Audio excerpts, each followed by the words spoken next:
Одоогийн подкастынхаа дугаараар 3 Франц улсын Парис хотоос мэдчилж байна. Тэгээд энэ удаа бас айгүй гоё онцлогтой өглөө уулзлаа. Тийм ээ. Өглөөний мэнд. За тэгээд би нөгөө нэг яагаад энэ хотыг сонгосон бэ гэхээр одоо сая сонссон бах те эхэнд явж байгаа Айман өөрөө Pink Martini гэдэг нэртэй хамтлагийн No High Problema гэдэг нэртэй байхгүй. Тэгээд энэ дуу нь болохоор Pink Martini гэдэг энэ хамтлагийн Simpatico гэдэг нэртэй цомгийнх нь нэг дуу байгаа. Тэгээд энэ цомгийнх нь cover нь өөрөө бас яг энэ Парисын Eiffel Tower гэдэг чинь Eiffel Tower гэдэг хүүхдүүд роликтэй гулгаж байгаа. Тэгээд ингээд гулгангаа ингээд жаз аян дээр нэг гой бүжгэлдэн штэ. Тийм жаргалтай. Вау, окей. Эсвэл үдчихэж шүү. Тийм тэгээд ер нь бол энэ дуу сонсон. Тэгээд Pink Martini гэдэг хамтлаг болохоор яадаг вэ гэхээр Америк гаралтай нэг юм хөгжимчин одоо үүсгэн байгуулсан. Тэгээд дотор нь аюул олон хөгжимчд, тэгээд аюул олон хэлтэй эмэгтэй соло дуучдтай. Тэгээд олон хэлээр дуурдаг. Франц, Англи, Итали, Испани гэдэг аюул олон хэлээр дуутай. Тэгээд энэний одоо дан дуугүй хөгжим буюу No High Problema гэдэг би аюул дуртай. Тийм учраас бас битэд бас подкастынхаа уртлын дууг сэлсэн байгаа гэдэг шиг. Намайг Пүүжэ гэдэг. Би банкир мэрэгчлээ. Банкны салбарт ажиллаа. Яг одоо нэг харилцагчтай харьцдаг үйлчлэгээр дээр ажилладаг гэж байгаа. Дараа нь арай жоохон өөр чиглэлд ер нь бол ажиллаад явж байгаа. Тэгээд бас өөрөө ер нь бол би нөгөө аягүй юу гэдэг те. Яриа. Тийм болохоор тэр тал руугаа ч гэсэн ингээд ярьсан зүйлээ бас ингээд хүмүүст хүргэх их дуртай учраас би бас ингээд сургагч багш хийдэг. Олон сургалтууд бас ингээд ороод явж байхад давхар бас аягүй өөрөө хөгждөг учраас би бас энэндээ аягүй дуртай. Яг үнэ. Тийм байна. Энэ удаагийнхаа сэдвээр ямар сэдв авчирсан бэ? Энэ удаагийн сэдв цалин мотивац мөн үү гэсэн асуултаар эхэлж байна. Тэгээд үүнийг байж болох юм гэж. Үүнийг хариулахын тулд эхлээд мотивацийг ойлгомжтойгоор тодорхойлох хэрэгтэй байх. Миний нэг уншижсэн Workplace Poker гэдэг номонд гардаг Анжелагийн түүхийг би ярьж өгье. Анжела гэдэг нэг эмэгтэй байгаа. За маш эрч хүчтэй, богино хугацаанд өндөр амжилттай, дээрээс нь тушаал дэвшиж байгаа. Гинт нэг өдөр юу болсон гэмээр мэдэгдэхгүй ингээд бүх юм гаццсан тийм мэдрэмж аваад эхэлсэн байдаг. Тэгээд өөрөө одоо номон дээр гарч байгаа бол I lost my fire гэд би гаалцаг эрч хүчээ алдсан санагдаад байна гэд энэ тухай өгүүлдэг байгаа. Нэг тийм сонио гинтийн тийм шоконд орсон байгийн тийм моментын талаар гардаг. Тэгээд Анжелагийн түүхэн дээр ингэж гардаг л да би биеийн болон сэтгэлийн эрүүл мэндэд орхигдуулсан байна гэдгийг нэлээд сүлд мэдсэн. Зөвхөн амжилтандаа төвлөрөөд тэгээд зөвхөн ажил за тэгээд тэр цэцмаа тушаал дэвшсэн чинь ингээд нэг хэсэг бүр амар хэрчүүж мэдрэгдэл бүр зөвхөн ажилдаа төвлөрөөл те. Тэгээд зогсохгүй их ажилдаг байсан. Тэгээд энэ нь өөрөө маш сонирн байдалд гинт хүргэсний дараа нь ойлгосон гэдэг. Тэгээд миний мотивац авсан зүйл өөрөө маш тийм нөгөө хэврэг суурьтай байсан байна гэдэг. Энийг тэгээд номын зохиолч Анжелагийн түүхээр дамжуулж тайлбарладаг байхгүй. Хэврэг суурьтай гэхээр юу вэ гэнгүүт цалин юм уу тийм. Тий одоо цалин урамшуул эсвэл одоо нөгөө тушаал дэвшихтэй эн чинь байнга авч явах боломжгүй шүү дээ. Одоо дэвшээд хэдэн удаа дэвшүүлдэг тий. Цалин нэмлээ тэгээд хэдэн удаа нэмэхөө энэ өөрөө not sustainable гэж англиар тайлбарладаг маш хэврэг суурьтай удаан хугацаанд барих боломжгүй төрлийн мотивац байсан байна. Тэгээд энэ түүхийг сонсоод хоёрт ерөнхийдөө бол мотивац юу гэж бодогдож байна? Цалин мотивац мөн үү? Саяны түүхийг сонсоод яг нэг жишээ санаанд орж байна. Би нэг хүний нөөц эмэгтэйтэй ярилцлаа сууж байхад сүүлийн үед бол аюул олон анкетууд, аюул олон шинэ хүмүүс ажилд орохдоо хамгийн түрүүнд цалин хэдвэ, цалин ямар вэ гэж асууж ордог болчихсон гинэ. Тэгээд эргээд нөгөө хүмүүс чи яг цалин мотивацжуулаад байгаа юм шиг нэг талаараа харагдаж байгаа мөртлөө ажилд ороод аюул хөдөлгөөн ажилласаа гараад байгаа нь ингээ харагдаж байна юм л дээ. Тэгээд магадгүй цалин төр зургийн мотивац болдог гэж болох юм. Яг нөгөө үндсэн гол хүнийг байнга чиглүүлж, байнга өдөөж идэг тэр мотивац нь биш болохоор эргээд яг ажилласаа амархан шантрах, түртэх, үнээр хийж чадахгүй юм ч байсан байж магадгүй штэ цалингийн нараад орцсон. Тийм байдалд хүрэгдэг гэж болох юм шиг санагдаж байна. Эргээд burn out болчихно штэ. Тийм. Ядаргаад юм бол burn out. Тийм. Нөгөө цалингаал бодож амьдрна гэдэг ингээд төсөөлөнгүүд амар сонирн байгаа зү. Өөр нэг тийм гоё юм байхгүй. Тэгээ миний хувьд бас яг л тийм тэгээ бас үгүй гэдэг тийм байр суурьтай байна. Анх дөнгөж ингээд ажилд орж байгаа залуу хүнээр төсөөлөд бодъё л доо тий. Аа тийм залуучууд яадаг вэ гэхээр хоёр янзын байр суурьтай юм бол байдаг. Нэг нь болохоор ингээд бүх юм бэлэн. Нэг нь болохоор борн буюу одоо нөгөө тгээс эхэлж байгаа. Ийм одоо хоёр төрлийн байр суурьтай анх ингээд ажиллаа эхлүүлдэг. Тэгэнгүүт нөгөө юм нь одоо ингээд бэлэн ажиллаж байгаа хэрэг тохиолдолд бол цалин тийм ч чухал биш. Ажилдаа дуртай байх нь л илүү чухал. Ажилдаа гоё дуртай байж ээж хөдөлж өгдөг те. Тэгээд айгуу дуртай. Тэгээд авж байгаа цалин нь бол одоо ингээд өөрийнх нь амьдралын айхтар нөлөө үзүүлээд авахгүй зүгээр л хийж байгаа ажлаа айгуу гоё дурдлаж хийдэг гэж магадгүй. Нөгөө талд нь болохоор хэрвээ тгээс эхэлж ажлын байр суурин дээр гарч ирж байгаа бол эхлээд мэдээж хэрэг цалин айгуу чухал байдаг. Тэгэнгүүт нөгөө аль газар айгуу сайн өндөр цалин амлаж гэн тэрэнд л ер нь бол орох хандлагатай тий юу хийх тэрэндээ өөрөө дуртай ах юм уу юу гэдэгтээ нэг их ач холбогдол өгдөг юм шиг надад ер нь санагдаад байдгийг. Тэгээ ер нь бол явж байгаад нэлээд хэдэн жил экспириенстэй болоод дараагийн ажлаа солиход бол өөр зүйлээс тий одоо нөгөө илүү өөр юм тий энэ ажлыг хийснээрээ би одоо ямар тийм гоё хэрэгтэй юмыг бүтээх юм ямар үн цэнийг бүтээх юм ч юм уу тэр зүйлүүдтэй айгуу ач холбогдол өгөөд эхэлдэг болт юм шиг санагдаад байна шүү дээ. Илүү өөрийгөө таниад эхэлдэг бах тий. Тийм тэгэхээр ер нь бол зөвлөлтөө аль тал нь одоо хүн болгоны түүх айгуу өөр те хүн болгоны кейс айгуу өөр. За тэгээд мотивац авдаг зүйл нь өөр. Тэгээд онлын хувьд бол ерөнхийдөө мотивац авдаг дөрвөн төрлийн их усэр байдаг гэж үздэг юм байлаа. Тэгээд тэр дөрвөн төрөл бол ерөнхийд нь хувааччихсан. Тэгээд саяны хэлсэн жишээнүүд ч юм бас эргэж гарч ирэх бах. Би таард ярьж игээ тэгээд хоёр саналаа хэлээрэй. За хүнд дөрвөн төрлийн мотивац өгдөг тийм их усрын нэг нь бол одоо чинь оюун санааны за оюун санааны гэдэг дээр юу орж ийн гэхээр хийж байгаа зүйл нь тодорхой хэмжээнд ингээд толгой ажилуулж яадаг тий тарих ажилуулдаг сэргэг байлгаж чаддаг шинийг санаачилж хэрэгжүүлэх боломж олгодог тийм орчинд ажиллахад одоо оюун санааны тэр мотивацийг авч байгаа их уср нь болж байгаа юм байна л да. Хоёрдугаарт нь болохоор биеийн гэдэг жаа. За биеийн гингүүт агаар, гэрэл сайтай, цэвэрхэн ажлын орчин, эрүүл хүнс, ус хэрэглэх боломжтой тэгээ нэг тийм гоё орчин байдаг шүү дээ. Хоол явж цаг өрөхгүйгээр ингээд эдгээр хэрэглээг дэмжигдсэн тийм ажлын байртай. Эсвэл одоо байгууллагаас нь одоо юу гэдэг те фитнес эсвэл йогд явуулах одоо тэрч маань Германд бол одоо шинэ ажилд орох гэж байгаа хүмүүст тийм багц дандаа санал болгодог болцсон. Сардаа тийм тэд одоо йогд явах боломжтой өдөр болгон ажлын байранд нь шинэ жимс байж гин гэдэг ч юм уу тийм зүйлүүдээр аяг татахыг хичээдэг болсон. Тийм тэр нь болохоор одоо биеийн гэж хэлэгдэж байгаа их усрт орж байгаа мотивац авах их уср. Гуравдугаарт нь сэтгэл санааны гэж байна. Сэтгэл санааны үүнд үзэл бодлоо айж эмээхгүйгээр те одоо хамт олноос юм уу удирдах ажилтнаас айж эмээхгүйгээр илэрхийлэх боломжтой байх. За тэгээд хамгийн чухал нь сэтгэл санааных дээр ажил дээр гаргаж байгаа төрх өөрийнх нь үнэн бодит төрхөөс хит зөрөхгүй байх. Одоо хит их жүжиглж эсвэл хит их ингээ хүчилж өөрийгөө өөр дүр төрх гаргахгүй байх гэсэн үг тийм. Өөрөөс өөр хүний одоо дүрийг гаргаж ажиллах хэрэгтэй болно гэсэн юм шүү тийм. Тийм тэгээд тэрийг одоо тийм дүр гаргахгүй аль болох одоо үнэхээр байдаг өөрийнх нь төрх нь ажил дээрээ бас гарч байгаа бол тэр нь бол сэтгэл санааны хувьд мотивац өгнө. Тэгээд сэтгэл санааны хувьд өөдрөг байлгана. Тэр зөрүүтэй болоод ирэх тусам сэтгэл санааны дарамт болж ирдэг. За дээрэс нь сэтгэл санааны бас юу орж ирж байна. Хийс ажлаа үнэлүүлж дүгнүүлж чаддаг байх одоо бодтой зөв те үед нь үнэлүүлж дүгнүүлж чаддаг байх нь тийм сэтгэл санааны одоо кайф өгдөг гэж хүмүүсээс ярьдаг те таашаал өгдөг. Тэгээд энэ бол мотивацийн их уср байгааг одоо бид нар ярианы хэлээр кайф өгч байна гэдээ бас хэлдэг.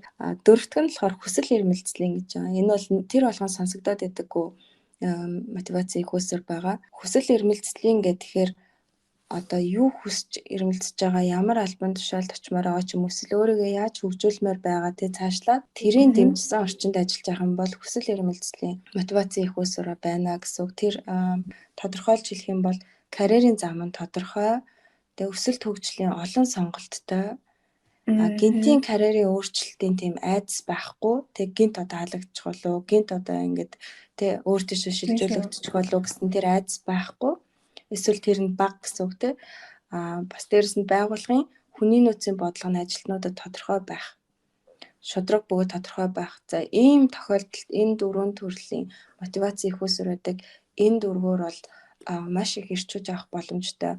Тэгээд энэ дотор одоо эргээд нөгөө за бид нэр гадны нөлөөтэй тий дотроос бас ингээд гарч байгаа мотивацуудыг ангилж ярьж болж байна л да. Нөгөө эрч хүчтэй, урам зоригтой байх, өөрөө хийж байгаа зүйлдээ дуртай байх, эсвэл зорилготой итгэдэг байх ч юм уу тий.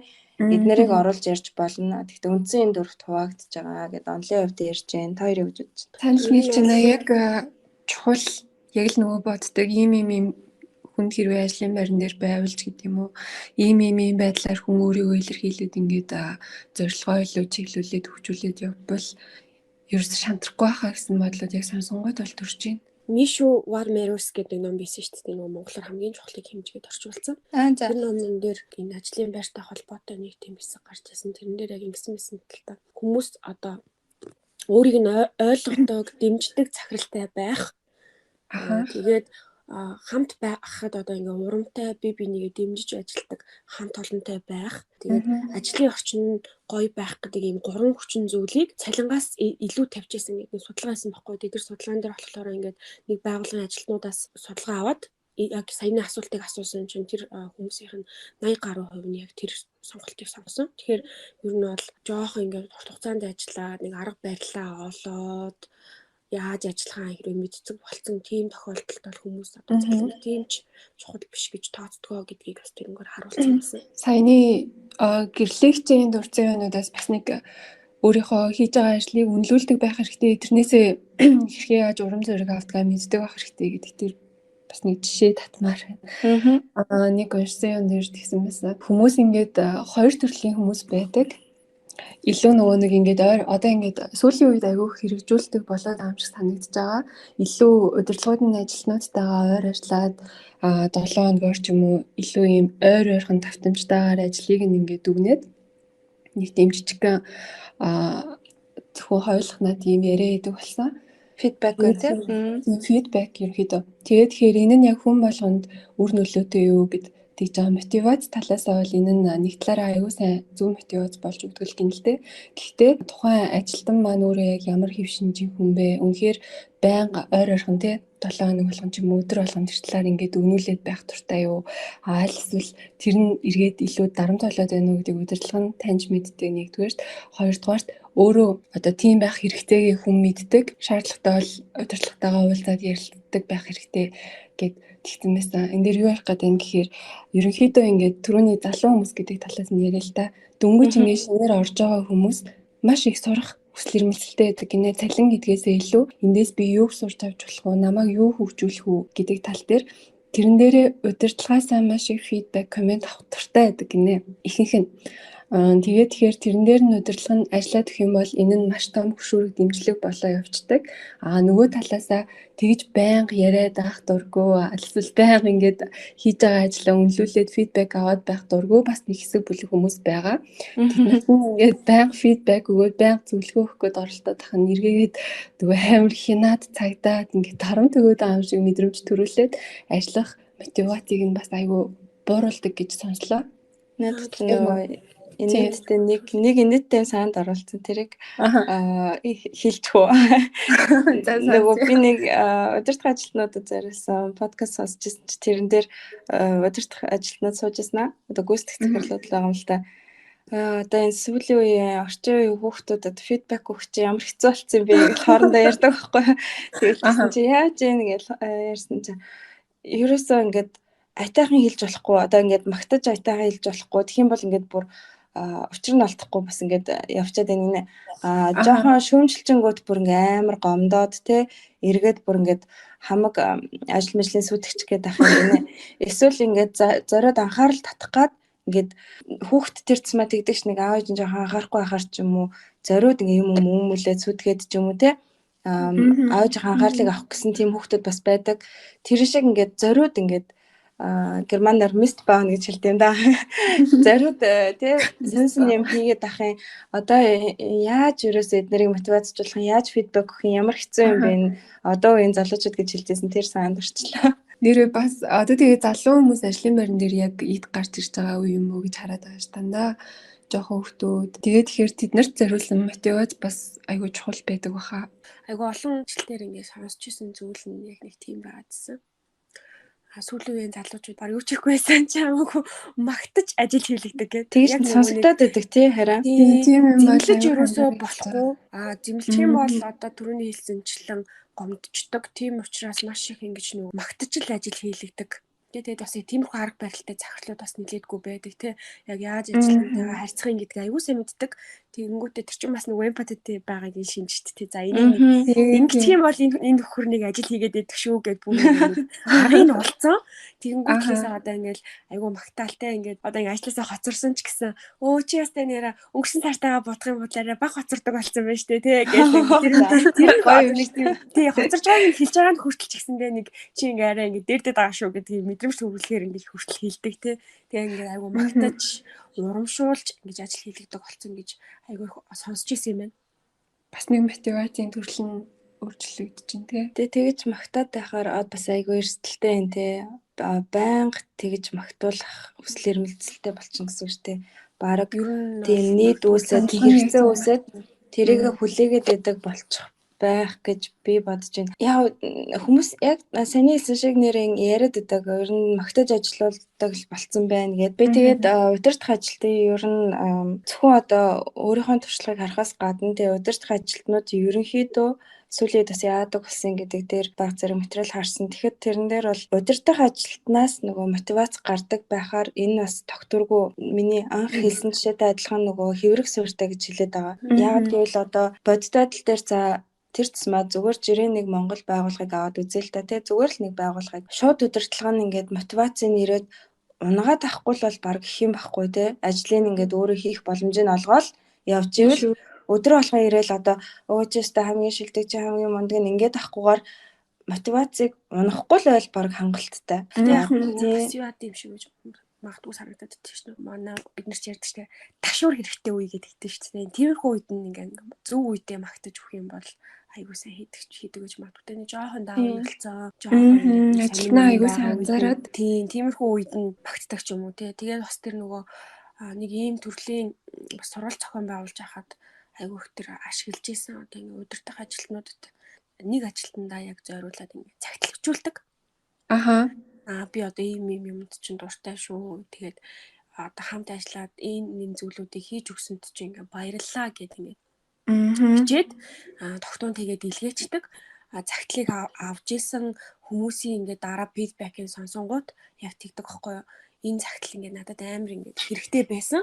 Яагаад гэхээр би нэг ингээд жоохон даавн болсон ч юм уу нэг тийм одоо тий халширх гад байгаа үедээ нөгөө цагтлаа ингээд хаяа гаргаж ирээд уншчихаар амар тийм гоё болдог гэж бас сонсч байсан. Нөгөө сургалтанд хамрагч исэн хүмүүсээс тэгэхээр бас яг хэрэгтэй зөв моменттой мэдээж магтаж чадах юм бол энэ бол мэдээж хэрэгтэй. Байнга бол тэгэл учир зүггүй тий өдрөө итгэхээ болчих шүү дээ. Итгэхээ болчих яг өнө өдрөө бол ингээд магтаад ах юм бол баг тий энэ захирал. Энэ нэг юм ярьж тий. Харин тийм тий. Ингэж ярьж байгаа л тий. Мэдээж магтуулах айгүй гоё штэ. Үнэхээр гоё байдаг. Тэр цэма бодтой магтаал бол хүн ингэж мэдэрдэг те. Би бол мэдэрдэг байхгүй яг ингэж үнэхээр сэтгэлээсээ магтлаа да гэх юм бол тэр ингэж сэтгэл төрдөг. Зүгээр л нэг яг те нэг л хэлдэг. За сайн байна. За гэхээр за яг те окей.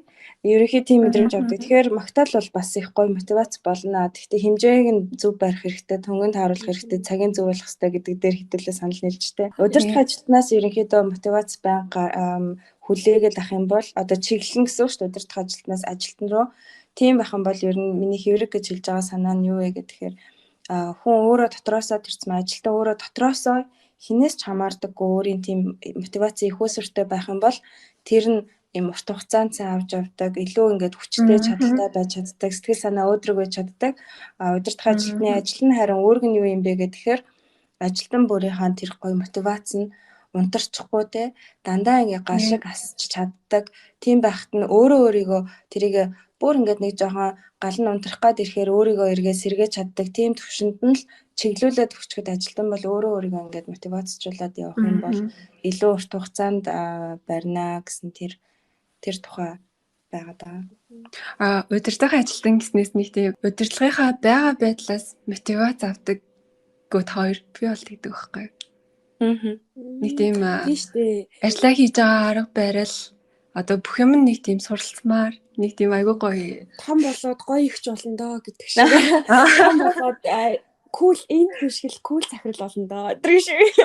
Ер нь ажиллаж байгаа удирдлагуудаас үе удирдлагуудаас айгүйх тэгж урам зориг авах юу бас байдаг юм байна. Байдаг яах аргагүй байдаг. Ер нь хүн болгоноос сурах зүйл байдаг. За тэгээ зарим тохиолдолд мэдээж удирдлагын арга барил нь сайн тохирохгүй юм уу эсвэл сайн ойлгохгүй. Одоо эсвэл би тэр үед өөрөө нөгөө одоо түрүүний хэлэгдсэн залуучуудын игнэнд байж байгаад ойлгохгүй байсан уу те зарим зүйлийг бас удирдлагын арга барилд нь жоохон шүүмжлэлтэй ханддаг ч юм уу. Тийм зүйлсүүд бол байдаг. Гэхдээ эргээд энэ зүйлүүдийг айгүй айтайхан хийж шүүгээд тэр зүйлийг ажиглангуудаа тэндээс нь мотивац аваад явах үе бас байсан. Тэгээ нөгөө байгууллагын ажилтнуудаа тогтоон барих одоо бодлого гэх нэг зүйл байдаг шүү дээ. Тэгээ тэрэн дээр болохоор айгүй олон байгууллага цалингаараа ингээд тогтоон барих гад үзээд байдаг. Тэгэнгүүт одоо саяны хэдүүл ингээд ярьж байгаачлан цалин бол бас нэг их чухал биш болоод ирдэг. Олон жил ажиллаад ингээд маш олон ур чадваруудыг хөө ингээд өөртөө ингээд суулгаад идэг шүү дээ, тийм. Суулгаад идэг. Тэгэнгүүт мэдээж хүн ингээд олон ур чадвар сураад хөгжөөд ирэнгүүт тэр хүнийг одоо угаасаа тэр цалин гэдэг зүйл чинь өөрөө ингээд тэрийг хөгжиж байгаа процессыг дагаад ингээд өсч идэг бол үнэлгээ нь өсдөг шүү дээ. Эртний эдгээр ингээд удаа явах тусмаа үнэлгээ нь өсдөг гэдэг шиг ингээд ур чадвараас шалтгаалаад үнэлгээ нь өсч идэг болохоор ингээд өөр байгууллага өндөр цалин амлаж ажилтаа авах гэдэг ч юм уу тийм хэд хаан гэдэг. Тэгэнгүүт байгууллагт болохоор тэрнээс илүү ажилтнуудад тогтоон бариад байгаа зарим нэг байгууллагын жишээ нь одоо юу вэ гэхээр бусад хүчин зүйлтэй хамгийн одоо подкаст хийхэд бас сурдаг гэсэн нь дөрвөн хүчин зүйл гэдэгт бас орж ирсэн одоо ажиллах орчин тийм амар гоё офистэй байх хүртэл ингээд хүний сэтгэл зүйд аюул гоё таатай мэдрэмж төрүүлж ирдэг. Тэгээд яг хэлжсэн тийм нөгөө йога санал болгодог сквад ингээд өдөр болго нөгөө бүргэр өгдөг гэдэг шиг ажлынхын орчин нь гоё кофеин ядаж ингээд фри байдаг тийм очиод ингээд кофе чанаад уучдаг гэдэг ч юм уу. Тиймэрхүү зүйл тэгээд дээрэс нь чандаг кофе найруулдаг биш гэж тийм нарка биш тэгээ нөгөө нэг бас ийм юмнууд дагаад идэв лээ. Ажилтнуудаа зориулсан кафетерия план ч үлээ тэгж нэрлэдэг. Тэр нь болохоор юу вэ гэхээр тэр байгууллагад ажилласнаар одоо тэр ажилтнаа тэгээд ямар зүйлээс хөнгөлөлт идэлж болох юм те. Өнгөө фитнес за жишээ нь одоо явдаг ч юм уу, өнгөө пациент очиж сэлждэг ч юм уу. Тиймэрхүү зүйлээрээ бас ингээд айгуу сайн кафетерия план тийм бодлогоо айгуу хөгжүүлсэн байгууллагын ажилтнууд цалин нь бага байсан ч гэсэндээ бас айгуу доктор сууршилтай тийм ажиллах бас хандлага нэлээд байдаг гэдэг. Тийм бас тэгээд юу юм шиг үйдэж шүү. Хамт олон маш чухал. Энд одоо ажил бол бидний хоёр дахь гэр болж байгаа. Тэгэхээр хоёр дахь гэртээ хамт амьдарч байгаа хүмүүс маань үнэхээр одоо гэр бүл шиг айгүй гоё ажиллаж ах юм бол хүмүүс тэднийг ингээд орхихыг мэдээж айгүй хүсэхгүй. Надад бол хамт олонны уур амьсгал бас ажиллах орчинтай адилхан айгүй чухал гэж боддог юм. Яхааргүй наа. Тэгээ түрүүний тэр кафетерия план гэдгийгсэн дээр яагаад ер нь тийм эрүүл хоол хүнсэл яагаад тийм хөдөлгөөнтэй байх боломжийг одоо олгоод байна гэхээр айгүй олон хүн мэддэггүй сонин зүйл нь те хүний бид витамин юм хөдөлгөөн дутагдсанаас болоод сэтгэл готролд орох, стресст орох мэдрэмжүүд байдаг ядарч сулдах те сэтгэл ханамжгүй байгаа тэгснээ өөрөө тэрийг би ажилдаа дургүй байна гэж боддог ч юм уу эсвэл би хамт олондоо дургүй байна гэж бодох тохиолдлууд их байдаг. Энийг тийм их яригддаггүй болохоор хүмүүс анзаардаггүй. Тэгээ би энийг бас өөрөө мэдэрчээсэн. Тодорхой төрлийн витаминууд, тодорхой төрлийн ингээд тий хөдөлгөөнтэй одоо activity дутлаа гэхэд бас биеийн тэнцвэрт байдал алдагдаад сэтгэл санаа ингээд хэцүүдэх гээд байдаг. Тэгэхээр ер нь бол тийм эмчийн үзлэгт орж явах тий хэмжүүлээд бас ямар витамин дутж байгаа, ямар хөө үзүүлэлтүүд гараад ирдэг шүү дээ. Тэрийгээ бас ажиглаж байхад их чухал юм байлээ. Тэр нь одоо зөв байгаа, тэнцвэртэй байгаад ирэхээр жишээ нь нойр сайн болоод ирж байгаа тий. Илүү олон зүйл бодоод би санаа зовоод унтахгүй байгаа юм байна гэдэгтэл тийм байж болно. Гэхдээ нөгөө талаас хөдөлгөөн юм витамин дутсан байж болдог. Энийг бол бас хэлхэн зүйтэй гэж бодож байна. Нэрийн наажаа анзаарэгддгөө мөртлөө аюу чухал юм тий. Мартчихдаг байхгүй тийм боддгоо. Энийг ярьж байгаагийн санчлаа. Дэлхийн одоо хамгийн шилдэг байгууллага хүн болгоны ажиллахыг хүсдэг байгууллага Google байна шүү дээ тий. Google ч нөгөө ажилтнуудынхаа одоо яг ийм зүйлүүд нь маш их ач холбогдол өгдөг. Одоо захирал нь ингээд болцсон явж байсан тэр хүний нөгөө нэг номыг уншижсэн чинь тэгэж бичсэн. Хамгийн анхны ярилцлаган дээр ингээд амар хичээгээл костюм пижак өмсөөл ярилцлаганд оцсон гинэ. Авсан захирал нь өнөөдөр чинь ингээ костюм пижактай ирээд ингээд намайг ингээ хүндлээд ирсэнд чинь баярлалаа. Тэ чи айгу гой харагдчихээн. Гэтэ дахиж битгий хатгаа өмсөөрэй. Тийм бол чамаг одоо нөгөө нэг баг ажиллаж халж шүү гэж ингэ миний ажлынгаараа эхэлж ийсэн. Тийм амар чөлөөтэй гээд. Тэг тахгүй тэгээ тэрэн дээр ажилтнуудынхаа тийм дотроо заалтай ингэ өдөр ингэ ажиллаа хийгээд ингэ сууж агаад гэлс очиод ингээд хөдөлмөр санагтай бол ингээд фитнес хийгээд эсвэл заалан болон тоглож моглож ирж болдог ажлын цагаараа. Тэгвэл нөгөө тим их ингээд хитрхи их ингээд анхаарад бүр ингээд бүх юм тийм байгаад тахаар одоо нөгөө хүмүүс чинь ингээд айгүй тасамтгай болохоор бас ингээд айгүй комплайнт гэж эхэлдэг гинэ гэсэн чинь бас даврамтгай гэж дасамтгай бас даврамтгай. Давуу тал тэгээ бас зур тал. Тэгсэн чинь даврамтгай ажилтнууд нь тэгсэн гэж байхгүй. Амар массажны сандал мандалтай. Тэгсэн чинь массажны сандлын ийм тохиргоо таалагдахгүй байх гэж жижиглуугаа гомдол гаргадаг. Яа. Тиймэрхүү юм байдаг гэх тэр номон дээрээс уншижсэн. Тэгээ надад ч яг үнэн бохгүй амар сонио. Одоо байгууллага дотор хэрэгжүүлж байгаа юм гой зүйлүүд байна шүү дээ. Одоо хүний нууцаас нь ч юм уу ингээд гой ажилтнуудад зориулж хэрэгжүүлж байгаа зүйл тэрэн дээр бас зарим тохиолдолд ийм зөвлөгөө байдаг байхгүй. Сургалтуудаараас ордог. Бүгдийг ингээд үнэгүй юм шигээр санал болгож болохгүй. Эсвэл бүгдийг ингээд нөгөө хязгааргүй юм шигээр одоо жишээ нь жилийн турш болно гэж одоо санал болгож болохгүй. Тэгэхээр айгуу сонин те хүний ингээд нэг сэтгэл зүйд нэг нөлөөлөд байна да. Байж байх юм чинь ингээд хийхгүй байна те. Эсвэл хүн болгон хийж болох юм чинь хүн болгонд өгөгдөж байгаа юм чинь ингээд голоод эхэлдэг, хайгаад эхэлдэг. Тэгээд энийг ингэж тайлбарладаг л да нэг олон улсын хэлээр one size fits all гэдэг яг one size гэдэг нэг малгайч юм уу хувцсан дээр бичээтэй байдаг зарим хувцсан дээр байдаг ч тийм бүгд таарах юм шиг тэгтэл яг үнэндээ тэр чинь хизээч яг л таардаггүй шүү дээ нэг сонин нэг дундаж хэмжээл олоод хийсэн байдаг шүү дээ.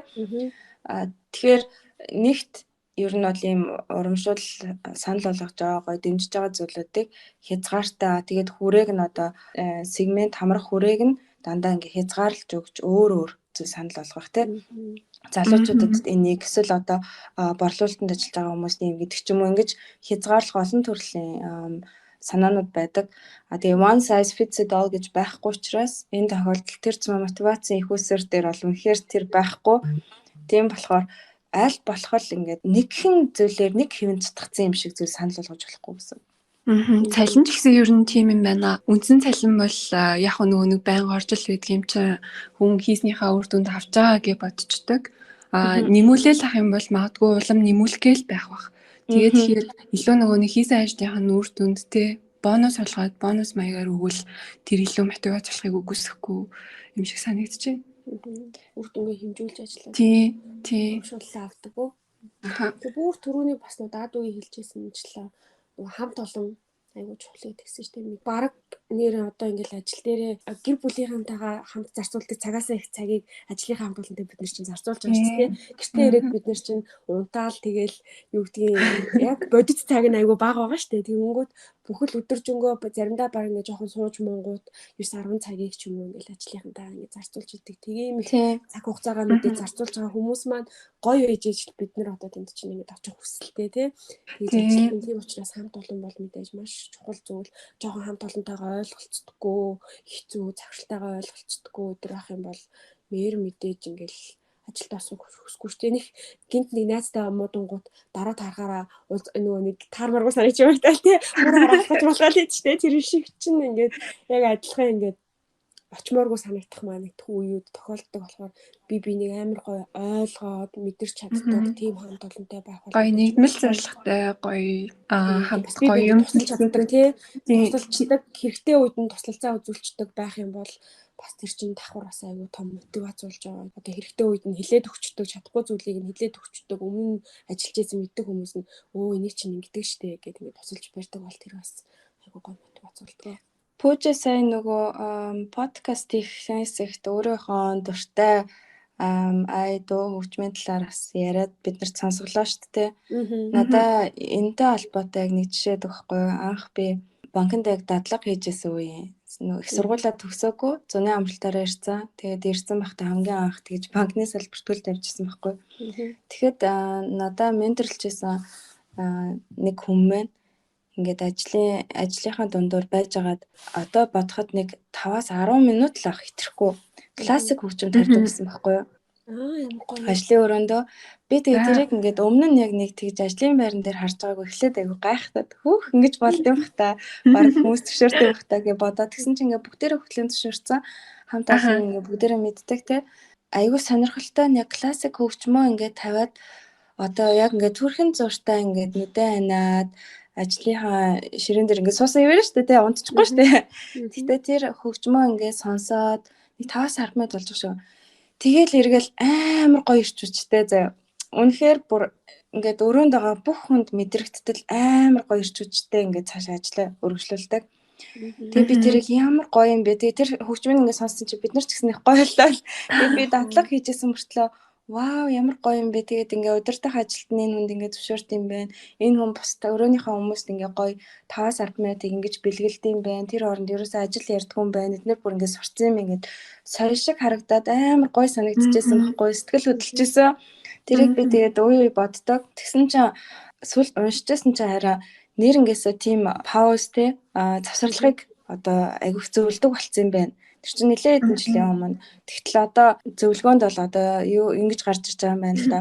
Насанд турсан 90-120 минут ерөөхдөө маш сайн төвлөрч чадна. Тэгээ нэг дор одоо өөрөөр хэлэх юм бол цаг 30 минутаас 2 цаг ингээд нэг сайн төвлөрч чадна. Тэгээд дор хаяж 15 минут хамгийн ихтэй 20 минутын завсарлага авч явах хэрэгтэй. Эхлээд бол нэг жоохон сонирхолтой байгаа. Зөө бид нар чи өдрийн цайны цагийн завсарлага авна штэ. За тэгэл coffee break ингээд ахаар чи одоо 2 цаг тутам завсарлага аваад ахаар чи юу болно гэд. Тэгтэл энэ нөгөө богинохон завсарлага донд яг тэр классик хөгжим сонсоод сэргсэн шиг тийм их нөгөө төвлөрөл орж ирээд, тийм их мотивацаас орж ирээд дараагийн ажлаа үргэлжлүүлэхэд одоо алдаа гарах нь бага байдаг. Үйлдвэрт энийг туршиж үзсэн байлаа. Үйлдвэрт туршиж үзээд нь одоо цаг 30 минут тутам 15 минут завсарлага хүчээр ажилтнуудад өгүүлээдсэн юм байна л да. Тэгсэн чинь алдаа гаралт нь одоо 50%-аар буураад ажилтны бүтээмж нь нийт 22%-аар өссөн жишээ байна. Тэгэхээр сонирн байгаа ч те хөгжим өөрөө яаж нөлөөлж байна. Тэгтэл завсарлага яаж нөлөөлж байна. Энд Германд бол бас юу яадаг хүчээр завсарлага авах тийм нөгөө хязгаарууд байдаг. Одоо 18 наснаас доош бол 18 наснаас дээш бол гээд заавал тэдэн цагийн дараа тэдэн минут завсарлага авах. Тэр завсарлага авч чадаагүй бол тэр нь нөгөө угаасаа авч чадаагүй бол авцсан тооцогдож цагаас нь тэр хасагддаг. Тэгэхээр тэр угаасаа минут хасагдах учраас авах хэрэгтэй. Авч чадаагүй байжгаад баг тэрнээсээ болоод алдаа гарчих юм бол баг нөгөө байгууллага нь буруутгах нь шүү дээ. Ягаад гэвэл энэ одоо амрах хэрэгтэй байсан хугацааг нь амруулаагүй учраас гэдэг нөгөө бас дараагийн хариуцлагын юмнууд орж ирдэг байж магадгүй тийм байгаа ч тий. Тэгээд энэ чинь бас өдөрт 10 цагаас сэтэрч ажиллаж болохгүй. Тэгэх юм бол асуудалтай ордог. Тэгэх юм бол бүр ингээд нөгөө юу тусдаа ярилцлага дуудагдана бүх ингээд яагаад 10 цагаас тэдэн минут тэтэрсэн тий өдрийн нэг өдөрт шүү дээ 10 цагаас тэтэрсэн байх юм бол тэрийг одоо чи 8 цаг ерөнхийдөө дундаж ажиллана шүү дээ өдөрт тэгтэл нөгөө 2 цаг илүү цаг ажилласан бол окей тэрийг мэдээж дараагийн өөр өдөр нь ингээд юу аж болно өөр өдөр арай богинохон ажиллаж юм тэгтэл 10-аас тэтэрчих юм бол асуудал үүсдэг байхгүй хурал морл болдог. Ер нь аль тэгээд өнөөдөр ажилласаа одоо илүү 2 цаг нэмээд ажиллажлаа гэхэд маргаашийн ажлынхаа үр бүтээмжийг хэмсэлж байгаагаас ялгаагүй юм билээ л дээ. Тэгэл тэр чинь янз бүр зарим өдөр хийх юм яг их байдаг штэ. Тэгэхэд бол аргатай ажиллаж болж байгаа байхгүй тийм. Тэгээд арай гой цаг агаар гой өдөр арай штэ. Тийм гэгэлзээд идчихтэй за одоо гарыг. Гадаа бүр гой харагдаад хахад өстэй заримдаа. Тэгээд тэр чинь гол бас айгу өгдөө цааж чадахгүй. Тийм тэгээд угаасаа яг нөгөө хүний яг нэг тийм бүтээмжтэй цагууд гэж бас байгаа шүү дээ. Зарим тэр цагууд өглөө эрт амар гүйцэтгэл гаргадаг, өглөө эрт амар төвлөрдөг бол зарим хүмүүс ланчийн дараа амар төвлөрдөг ч юм уу тиймэрхүү. Яг үнэн байлаа шүү дээ. Одоо нөгөө ажил дээр ингээд суужаал жоох ингээд ядарч мадрал угаасаа ингээд суугаад байгаа нэсээ бүтээмж гарахгүй юм чинь бид нар ингээд босоод нэг заны кофе чанаад уучих юм уусгүй заны босоод нэг хөдөлчих идэргээл тэгдэг шүү дээ. Би нөгөө жоохон бүтээмжгүй болоод ингээд сонирн болчгоороо тэрийг нөгөө сүнсгүй болох гэж ярьдаг байхгүй ажил дээрээ. Тэгэл босоод ингээд босч ирээл цаана ингээд кофе эргүүлээд эсвэл ингээд сонин царай зурлал ингээд алхаадах юм бол манай өрөөнийхөө намайг тэтгэхгүй нөгөө чи сүнсгүй болчих. Яа тэ ер нь бол тийм айгу гоё ингийн үгээр инээдтэй үгээр айгу сайн өөрийгөө ойлголцсон биз дээ чи. Харин тийм өөр чи сүнсгүй болсон байна гэдэг тэгдэг байхгүй. Тэгэхээр тэр завсарлага 15 минут ерөөхдөө ер нь гайгүй 15 минут дотор гайгүй байдаг те. Чи тэгэхэд ер нь ирчүүч эргэж орж ийн үү? Яг эдийн зөвлөгөөнүүд дээр 20 минутаас сэтэрх юм бол бүр ингээд замбраагаа алдчихдаг. Тийм бол угаасаа замбраагаа алдчихна. Бүр угаасаа нөгөө нэг ажлыг ингээд жоохон төвлөрч хийж агаад ч юм уу яг ингээд амар гой төвлөрсөн байхад гинт ингээд сатаардэн штэ те. Гинт ингээд notification ирэх ч юм уу. Гинт ингээд хажуугаас нөгөө ажлын ширээн дээр хутас дуугарах эсвэл бол гинт нэмэлт одоо ингээл таск орж ирээд өөр юм хийх болох ч гэдэг юм ингээд нэг сатаарлууд орж ирээд буцаад нөгөө зүйлдээ төвлөрөхөд бид нэр дахиад 5-10 минутыг бүр зарцуулдаг гэж байгаа байхгүй бол нэг аюу яг сайн төвлөрсөн байжгаад гинт зүгээр тэр чинь одоо нэг 5 секундын сатаарл орж ирж штэ тий тэгж яхад дахиад төвлөрөхөд 5-10 минутад ирэхээр аюу их байгаа зү тий яг тийм болохоор 20 минут зануудаас дээшигээ болчих юм бол буцаад баг нөгөө төвлөрөх жидэл өдөр өнгөрч юм шүү тийм штэ тий тэгэхээр төвлөрч байгаа үеэ ерөөсөө алдаж болохгүй байхад нь штэ тий тэр brainstorm хийдэг штэ одоо нөгөө шинэ санаа гаргах гад brainstorm хийгээд санаа цуглуулад тэгж яхад бол жишээ нь заримдаа та нар анзарч байна brainstorm хийн за idea-нууд юу шинэ санаа гаргаараа гэж суугаалаад шинэ санаа суугаалаад эсвэл бүр юу ярьж байсан амарцած гаргаад юуны brainstorm хийж байгаа ч тийм үед байдаг штэ тий тэгсэн чинь тэрэн дээр бас зааж өгсөн байлаа одоо зүйлээ brainstorm бол 2 цагаас тэрч болохгүй 2 цагийн дараа заавал хүчээр ингээд засварлага авна. Тэгээд үргэлжлүүлж болно. Мотивашныг бас зорилго аягүй чиглүүлдэг юм байлээ. Ер нь зорилгоо аягүй зөв тодорхойлж чаддаг. Зорилгодоо хүрэхийн төлөө одоо арга тактик боловсруулаад тэрний хөдөлгөөн явж байгаа хүн бол аягүй гоё зорилгоосоо урам зориг аваа явцдаг гинэ. Гэтэ зорилгоо тодорхойлохдоо эсэргээрээ нөгөө нэг аягүй тактикгүй тодорхойлдог хүмүүс бас байдаг да. Тийм бол тэр нь одоо нөгөө бодит амьдрал дээр ямар ч биелэх боломжгүй зорилго чинь бас хэцүү шүү дээ мөрөөдлөөс ялгаагүй. Тэгээд ирэхээр эргээд дарамтлаад зорилго чинь чамаа бас нөгөө мотивацгүй болгож байгаа тохиолдол байдаг шүү гэдэг юм. Зорилгоосоо бас дахиад дарамтанд орж байгаа тийм. Би нөгөө нэг сүүлд нэг захиралтай ярилцчихсан байхгүй юу? Тэгээд тэгэхэд надад тэгж хэлжээс би ингээ подкаст хийж байгаа burnout-ийн талаар ярьсан гэсэн бас подкаст юмаа сонссон ярилцж байгаа. Та одоо ингээд яг ингээ burnout болсон ч юм уу эсвэл ингээд нэг жоохон шантрах гээд байгаа үедээ одоо сэтгэл зүйн эрүүл мэндэд яаж анхаардаг вэ? Юу хийдэг вэ? Одоо хүмүүс чинь аргатай байдэн шүү дээ тий. Ажил дээрээ хэрэг та ингээ халшраад идэг байх юм бол яадаг вэ гэж би ингээ өөрөөс нь асууж ирсэн байхгүй юу? Тэгсэн чинь надад ингэж хэлж ирсэн. Чи зорилгоо зөв тодорхойлоод зорилго чинь маш чухал. Зорилго чинь яг тодорхой хизээ ямар байр суурьнд хүрэх ажлаасаа юу сурах. За энэ ажлын дараа би ийм төвшил гаргаад энийг хийсэн байх ч гэдэг юм ингээд тэрийг ингээд тодорхой олгоод тэрнийхээ дагуу ингээд өөрөө ингээд хүрч чадхаар ингээд өөртөө бас нөгөө нэг үйлдэлүүдээ хийгээд ингээд авах юм бол burnout болтгүй гэд надад тэгчихсэн байхгүй. Тэгээд та тэгээд ерөөсөө ингээд хаширж байгаагүй юм гэсэн чи би ингээд миний бүх юм тодорхой байдаг. Би яг өөрийнхөө тэр зорьсон зүйлсүүдээ таарсан зүйлээ өөрөө хийж чаддаг болохоор би тэрнийхээ одоо зорилгынхаа төлөө ажиллаж гин гэж боддог учраас би ингээд тийм ч ихтэй халшраал ингээд амар хэцүү хагаал өө энэ халширлаасаа яаж гарах вэ гэл элдв ханзын арга хэрэглээд байсан юм байхгүй гэж надад хэлж ийсэн. Тэгэхээр бас л нөгөө нэг өмнө нь гурлаад гэсэн ярьж ийсэн. Өөрийгөө маш сайн мэддэг хэрэгтэй.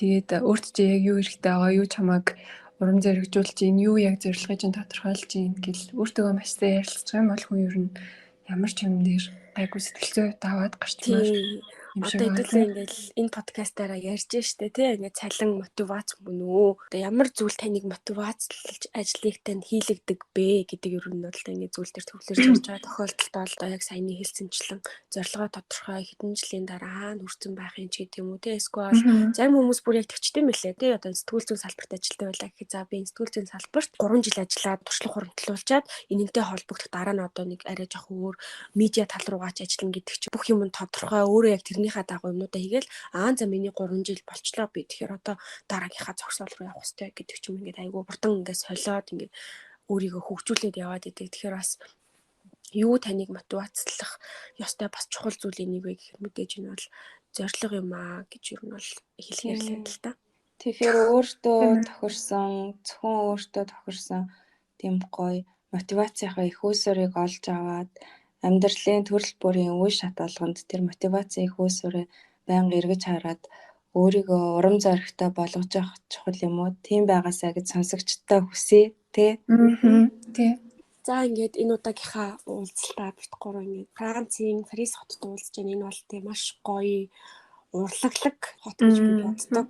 Yes. Тийм бүр бүх юм нь айгүй гоё таалагддаг. Гэхдээ мэдээж урт хугацаанд амьдарч үзэх юм бол өөр л ах л та тий. Төр хугацаанд ингээд зочлоод өнгөрөхөд бол маш гоё одоо энэ хот байлаа. Дараагийнхаа подкастаар уулзахдаа бас дахин өөр нэгэн хотыг бит гурав сонгохоор байгаа. Тэгээд дараагийн уулзалтаар манай даадуу маань өөрийгөө танилцуулахаар байгаа штэ тий. Тэгэхээр дараагийн уулзалтынхаа хотыг даадуу өөрөө сонгоно. Тинэ гоё хатаар аялалнаа.